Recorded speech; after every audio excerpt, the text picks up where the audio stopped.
Welcome to Flow with Recess, a podcast to help you unlock your best self. Join Chief Psychology Officer of Recess, Matt Swartz, and our CEO, Kelz Bethel, your hosts on this journey to flow. Hello, everyone, and welcome to Flow with Recess podcast. I'm Matt Swartz. And I'm Kelz. And we're happy to have you here for our episode on attention, focus, and concentration, continuing our flow foundation of presence from last time that we began with mindfulness.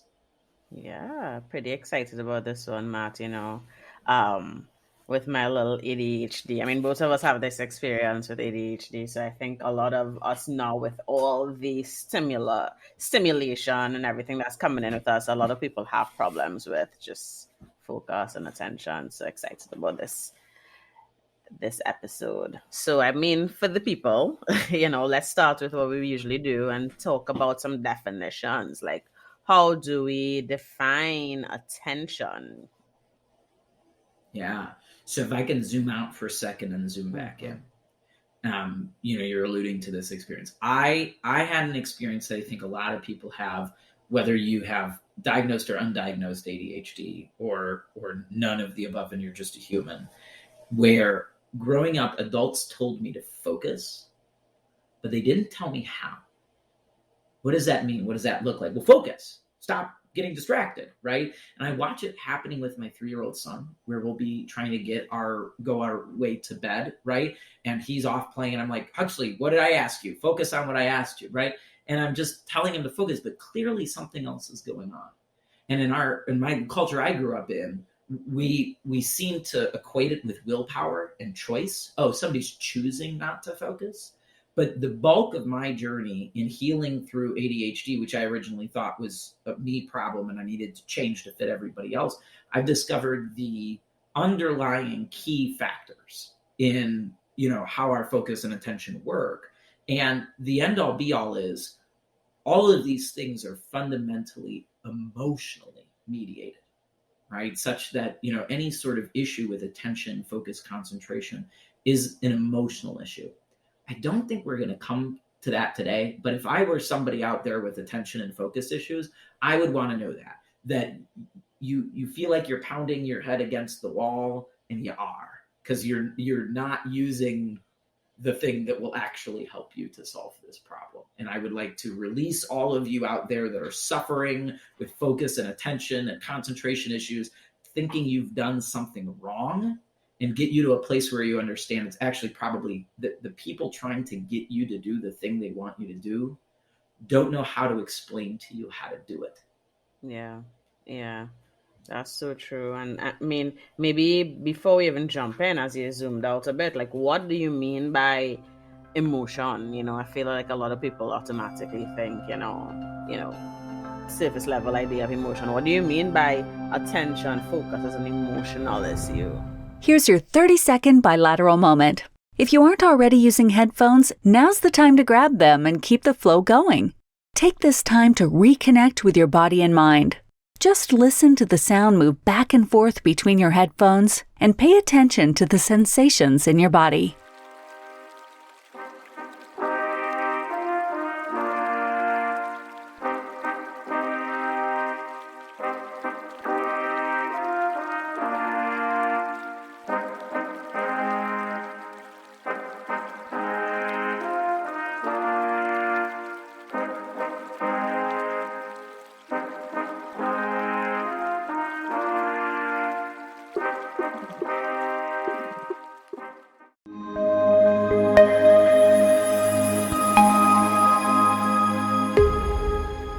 Liked that? For more bilateral moments and full-length tracks, check out our bilateral playlist on YouTube. Links provided in the show notes.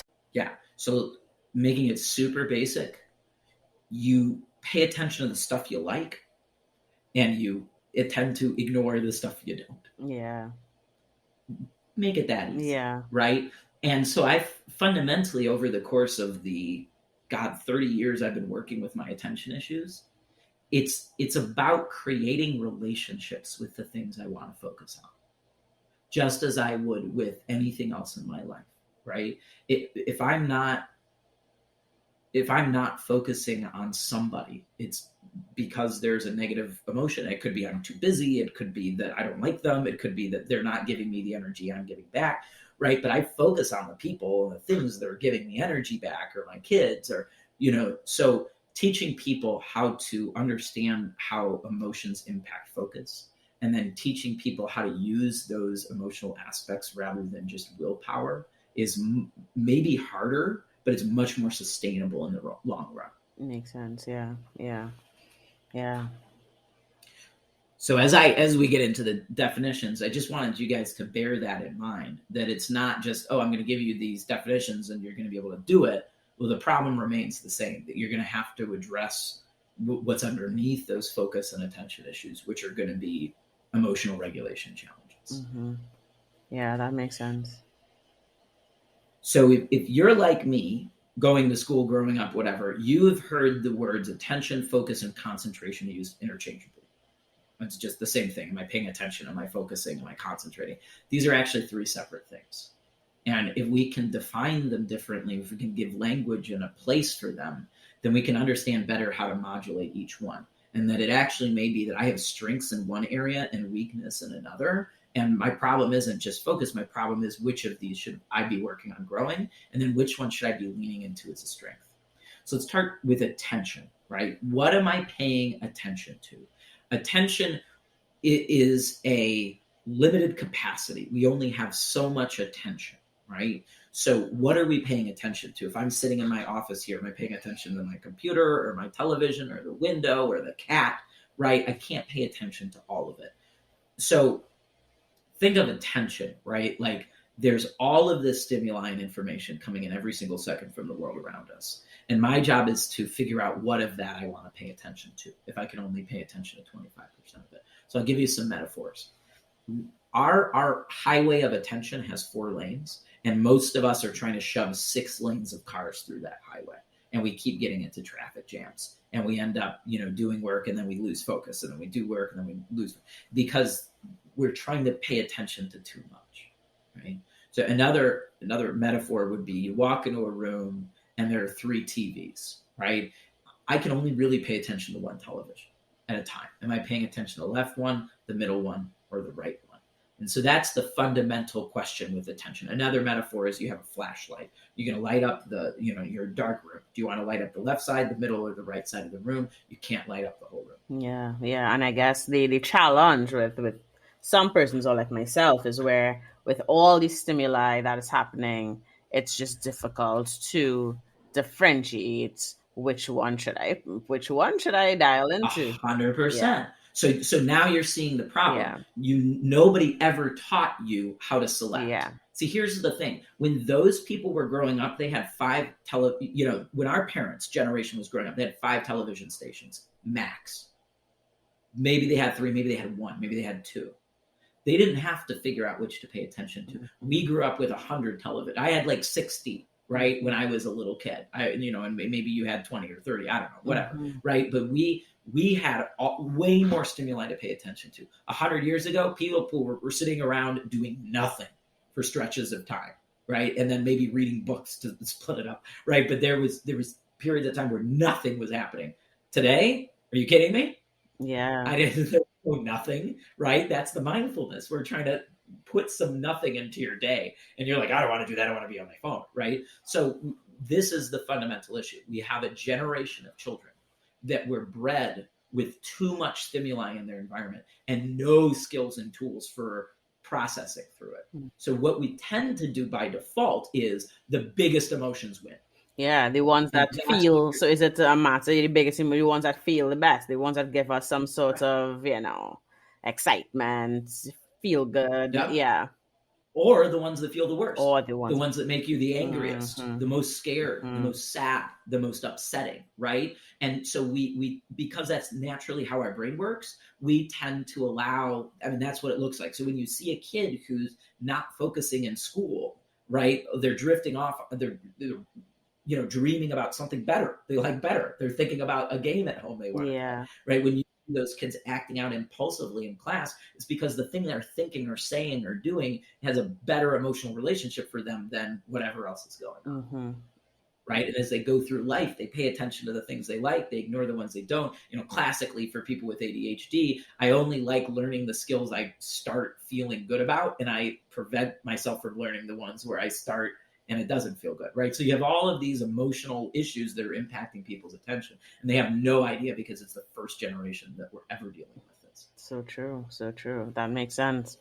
And then if that's attention, what exactly is the difference with focus? Because, some people may think, again, that's interchangeable. So what's the difference between attention and then focus? Yeah. So focus is how much am I paying attention to, right? So if I recognize I can only pay attention to so much, how much of the much, right? So when I am doing my PowerPoint presentations, I'm narrowing my focus to only pay attention to what's on my computer screen. When I go out into the woods, I'm widening my attention to pay attention to anything that's coming at me, right? So how am I paying attention to the whole woods or one little squirrel?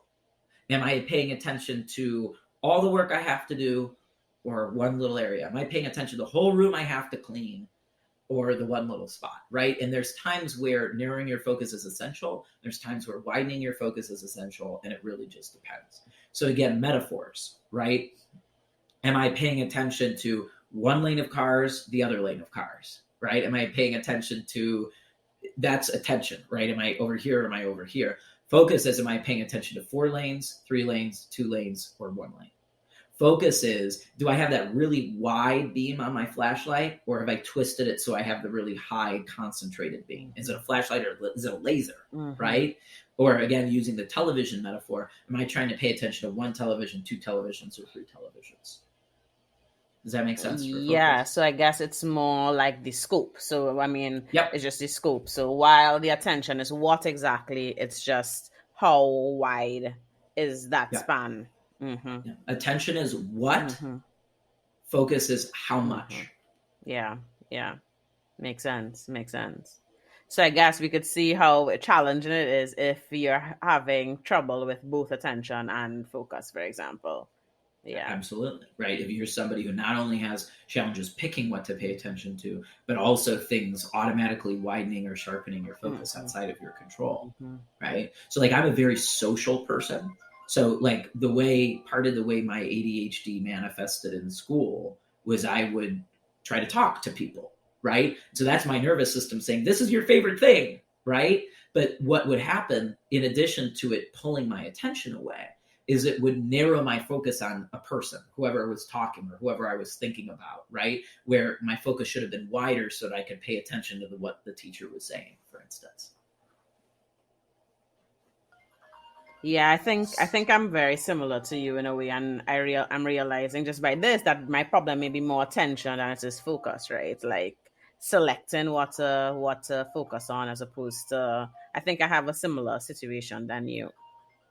Yeah. So you may find it easy to figure out, okay, well, when do I need to really narrow focus? Like you may have no trouble with that. The problem may be what do I narrow my focus on? And that's where the attention comes in. So then we have the third one, right? And the third one is concentration. So we have attention, which is what am I paying attention to? We have focus, which is how much am I paying attention to? And we have concentration, which is how long or how deeply am I paying attention or focusing? So am I listening to a whole song?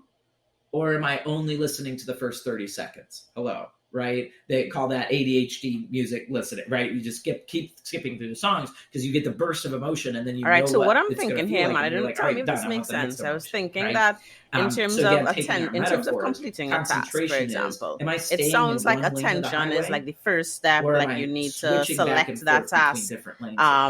Focus is what you need in between there to sort of get through it, and then focusing on concentration essentially is what will help you sort of finish the task. You know, it sounds like it could be that's how you could look at it as well. Again, with the flashlight, perfectly stated. Am I moving the flashlight all around the room really quickly? I need to pay attention to my office so I can clean it. So rather it's than like what my anything kids else. are If I doing have a in the other microscope, room. the I need to longer narrow I my focus on the one area of the office the rather than longer trying I to do the keep whole that thing, 'cause flashlight it's in going to one be corner, miserable. And then I need more to be and able more to detail, sustain more and my more detail, attention. more If and I more walk out of the room right? to go put So something away and then I get caught somebody over may there have and an lost issue my with concentration, and I'm where not they gonna finish can't the task. concentrate. So that's for a long great periods example. of time. Understand. Other people may All right, have an so issue with that's pretty concentration where they interesting. stay So then, stuck, what would you say concentrating is for the too benefits long, of this sort of right? And attention? I everything mean, in we already said it, right? But attention, focus, concentration. What are some of the benefits? I mean, we know for tasks, but what else?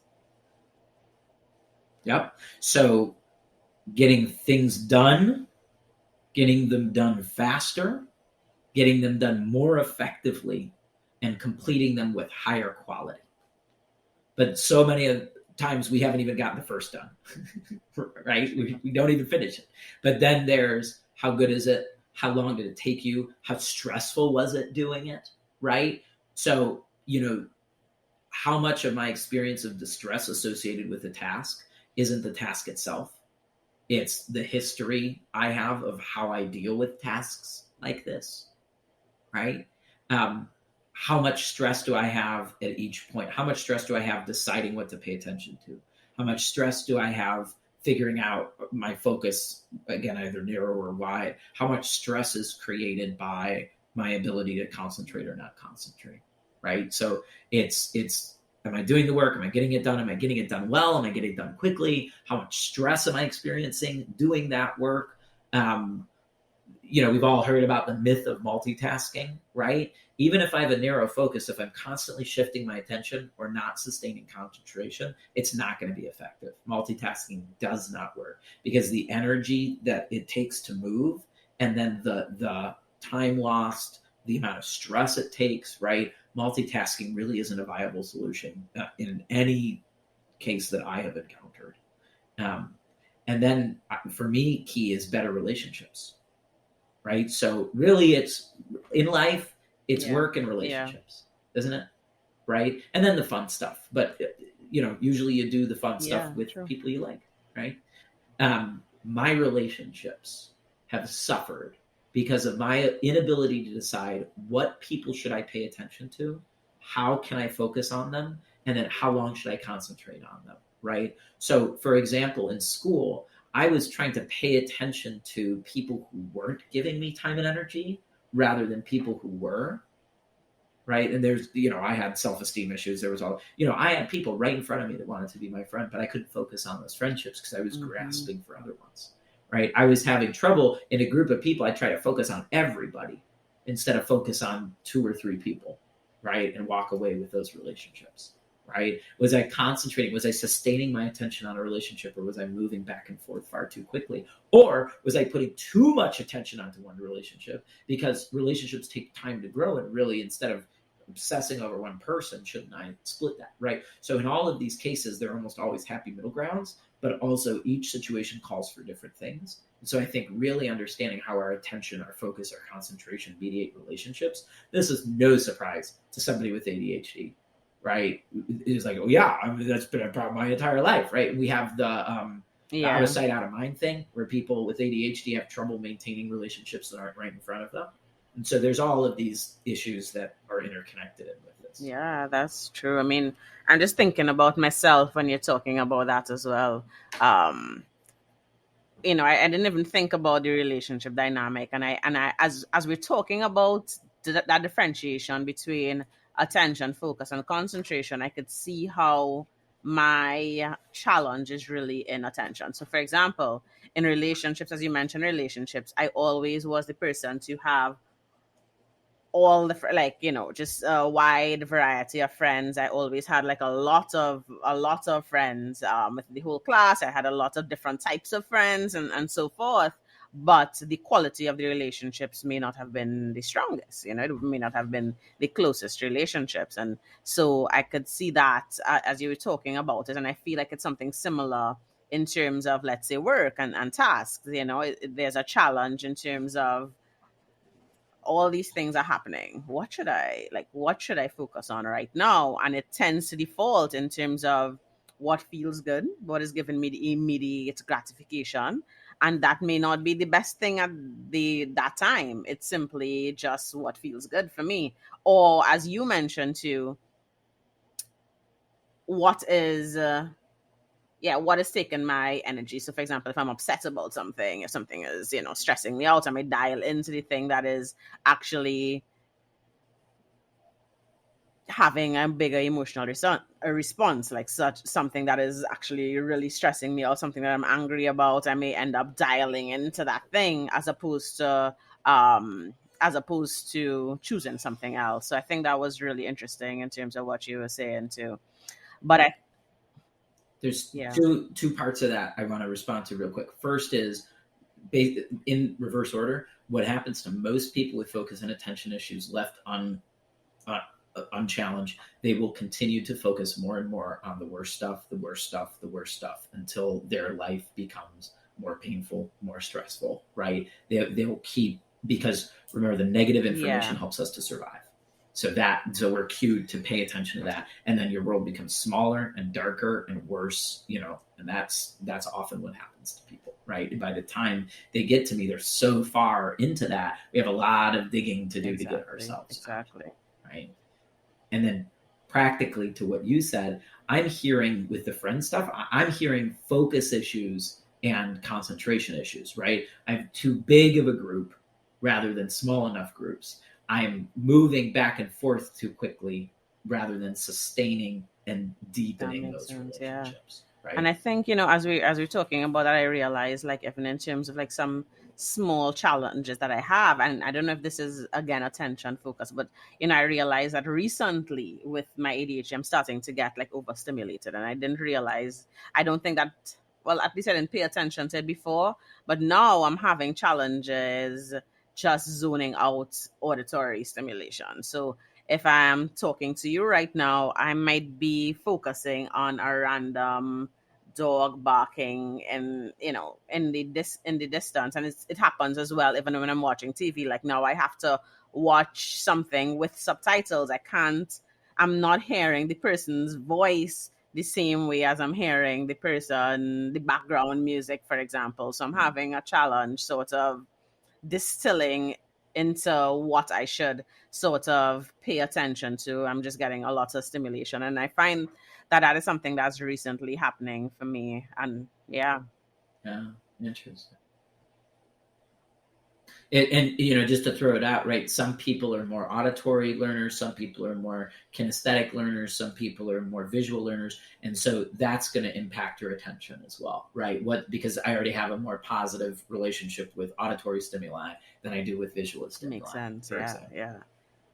And then I guess, I think what, just in general, I think what started to help, like I found that even just the recess present session sort of helped too. I mean, in terms of just being able to, because before I was having a challenge as well, just getting started. So again, what should I focus on? So I have this long to-do list, I have all these things to do, and I end up doing something that is not quite a priority, that is like, oh, this is exciting, And so I started to get my to-do list done, and I sort of decide what I wanted to prioritize. And I ended up doing the recess present session when we had it. And I thought that was able to sort of sustain my focus at least a bit longer, to not switch. Because at some point I started off as one thing and I'm like, this is getting challenging. Let's switch to something else that feels better. And I realized that it did help me to sort of sustain for a longer period of time.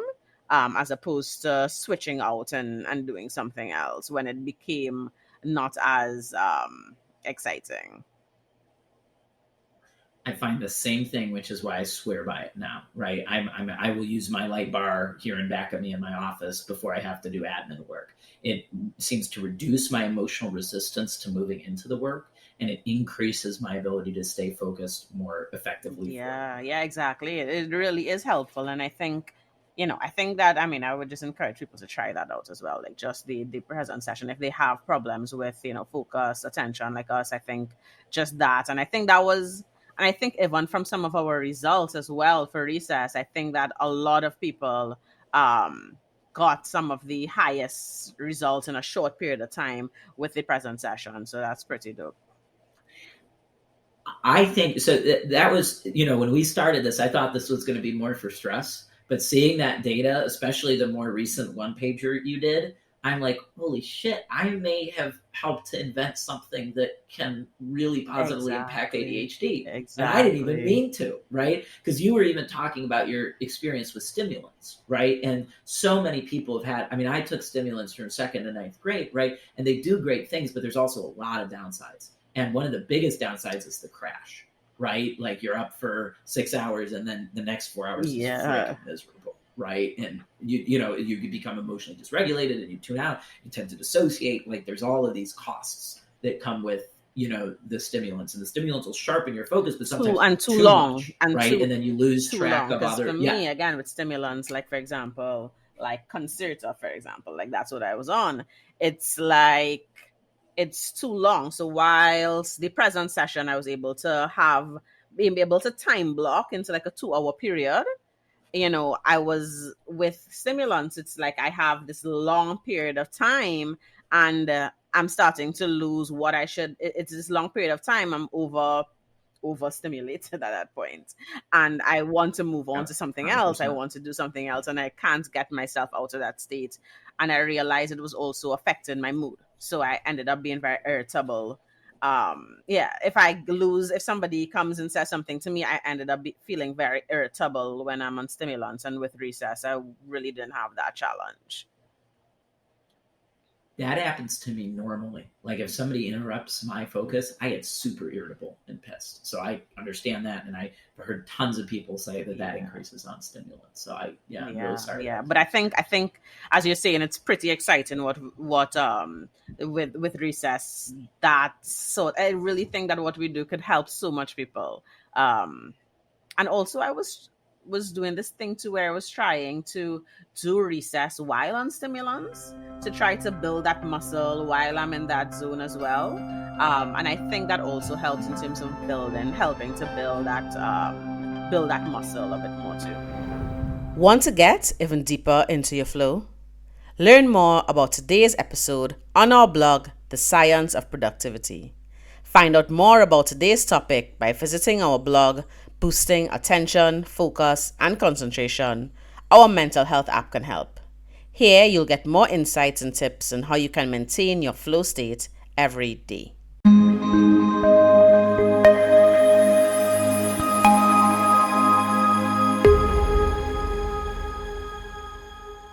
You can use recess to lock in, or the word would be embody states, right? So if you catch yourself in a good state and you do some bilateral, you're strengthening the neural connections that, help you to embody and teach your body that state. That does make sense. What about you, Matt? What about your experience? Yeah, I will. We can talk about my origin story some other time. So I will keep it brief. I have had AD. I was diagnosed. I am one of those cases where I couldn't have had it any better for the time that I had it. I was diagnosed so early. I was diagnosed in 2nd grade. I got the best treatment available at the time, which was a combination of individual, group, and stimulant medication. And it was still freaking rough.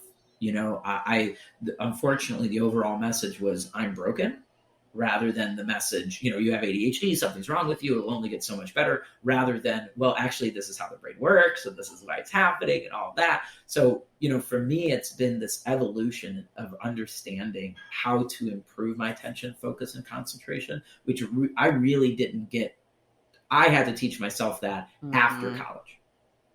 I think I figured out a set of ways to address it well enough. But it wasn't until I was an adult that I realized, oh God, there's some really important things that are missing here. And so that led to me understanding the emotional components of attention and focus. And the more I focused on the emotional components, the better my focus has been. Right.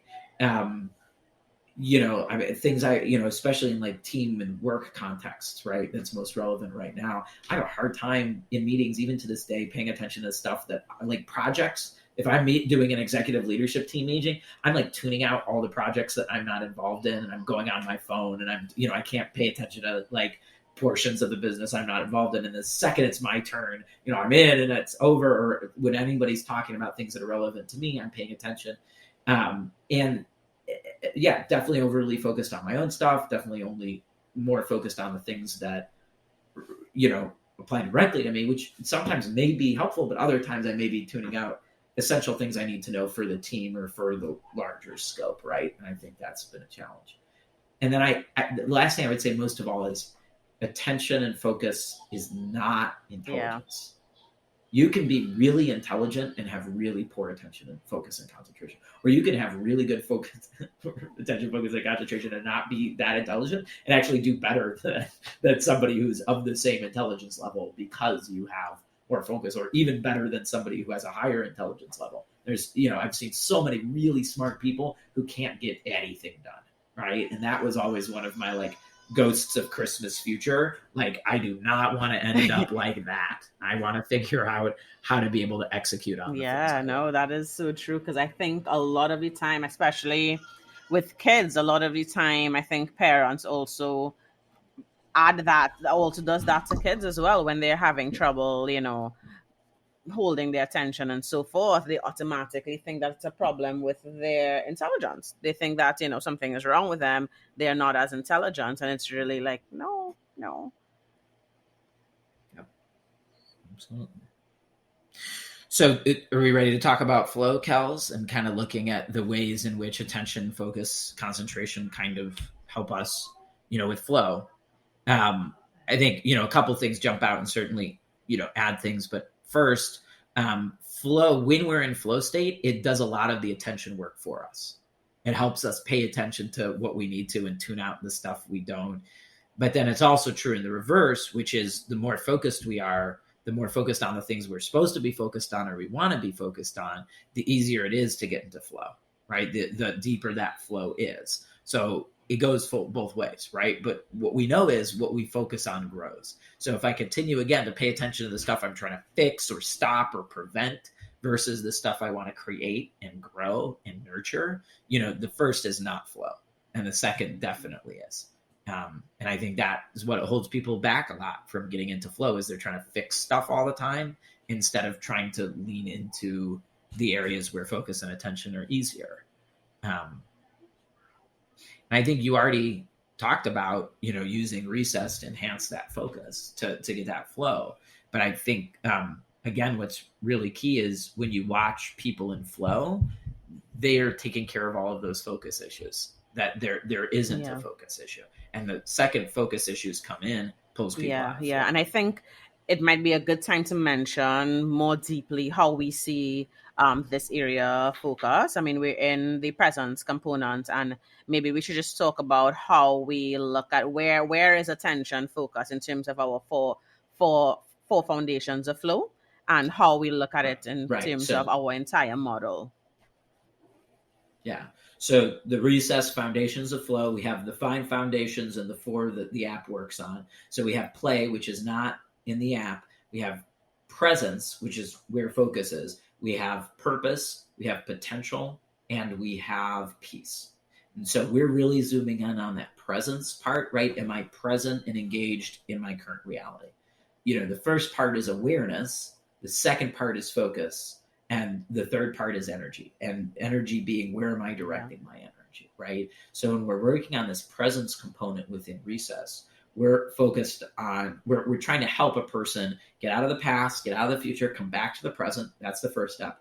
Second is decide what you want to focus on and what you want to attend to and how you need to concentrate. And then the third step is, are we consistently providing energy in those directions, or are we giving our energy away to other situations that may not be helpful, right? It will not put you in flow to do everything everybody else wants you to do. The more you can do the things that come naturally to you, that light you up, right? The more you're going to be in flow more easily. So in recess, we're working on focus by walking you through that presence section and helping to improve those aspects. Yeah, super important. So, all right. So maybe we should just close off with some of our tips to help people to find flow, right? Yeah. Why don't you start, Kelz? What has been helpful in terms of attention, focus, concentration? Yeah, I think some of the things for me, I had to play around with a bunch of different techniques, to be honest. And, I tried a few techniques. Like I try the Pomodoro technique that basically tells you to break up your tasks, do some work for 25 minutes and then take a 5-minute break, and then you do that all over again. But what I've been also doing currently is sort of time boxing. So I did that and that helped, but I found that, that's a bit static, even, and I started to just time box a bit more. And that is, every day I have like this 90-minute slot of intense work, and I have this time boxed out. And I found that that has helped me sort of manage my attention every day when there are a bunch of different things going on, meetings, this. I found that just time boxing really helped me. Yeah, that's awesome. Look, everybody's different. Everybody's going to need different things. Apparently, there are people that benefit from the Pomodoro technique. I'm not one of these people. When I help my clients to find other techniques, they see my issue with Pomodoro is it breaks my focus, and then my emotion is gone, and then my motivation is gone, right? Versus chunking, right? Time blocking for me is much more helpful. And what I do, and everybody's different. You can time block based on a specific section of your business or a specific outcome or specific work you need to do. There's a bunch of different ways.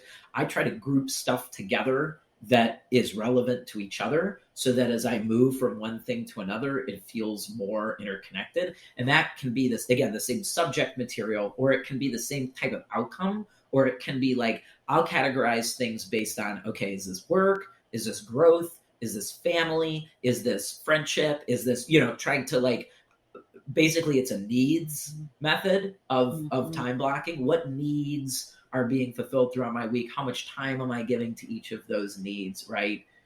So there's a bunch of ways to do it, and I don't want to get caught on any one way at all, but I do want to encourage people that the time chunking seems to be very, very helpful in most cases. And I would encourage longer chunks, like an hour and a half. Doesn't mean you can't take breaks, but you take the break and you come back. Yeah, makes sense. And I think as we're talking about that too, I think because before I had this very long to-do list and I would never reach the end of my list. And something that we're implementing within Recess is the 3 intentions for the day. And that's what I started to do as well, where realistically speaking, I can really do 3 main intentions for the day. And that has also helped me to manage all of the things that I have to do and then put that in a chunk of time. And that has been working as well. I'm really, really glad, because I was thinking about that earlier and I wanted to mention it. That's the whole point of the intention process, is to help people deal with their focus more easily, to help you figure out what to pay attention to, what you're going to focus on when, and how you're going to do that. For me, that kind of intention goal planning has been transformative rather than here's your list of 20 things you need to do. It just doesn't work. Yeah. All right.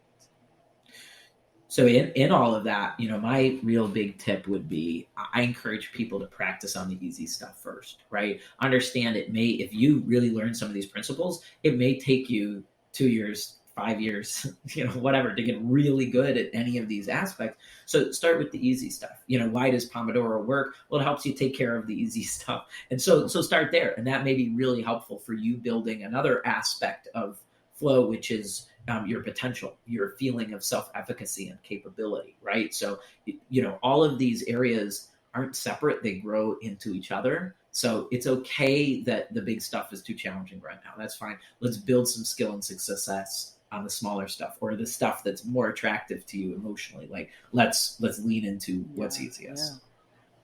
And what about for teams, Matt? Like in terms of anybody who's listening, who may be leading a team, HR, team leads, what are some of the things that a team could implement that would sort of build this attention, focus, and concentration?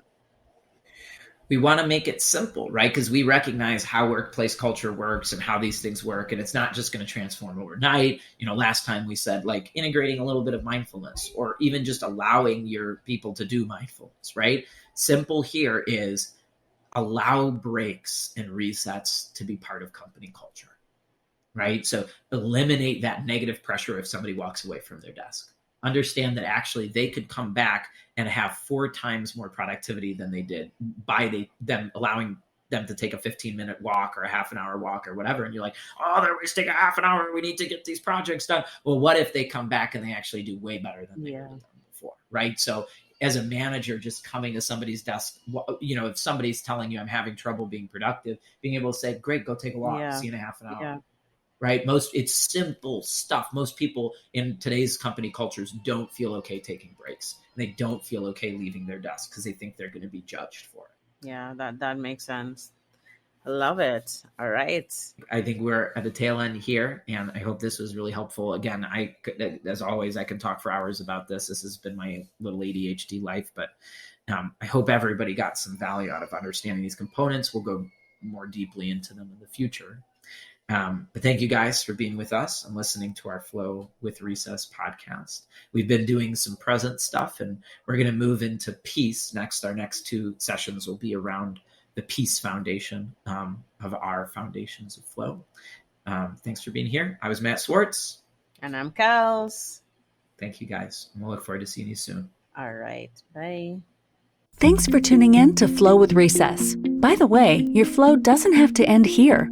Our Recess app helps listeners unlock their most productive selves by reducing anxiety and improving their focus. You can find out more about our app as well as more resources to support you on your journey by visiting our website withrecess.com. Links to our bilateral playlist and this week's blog post are also found in our show notes. Until next time, find your flow and get unstuck with Recess.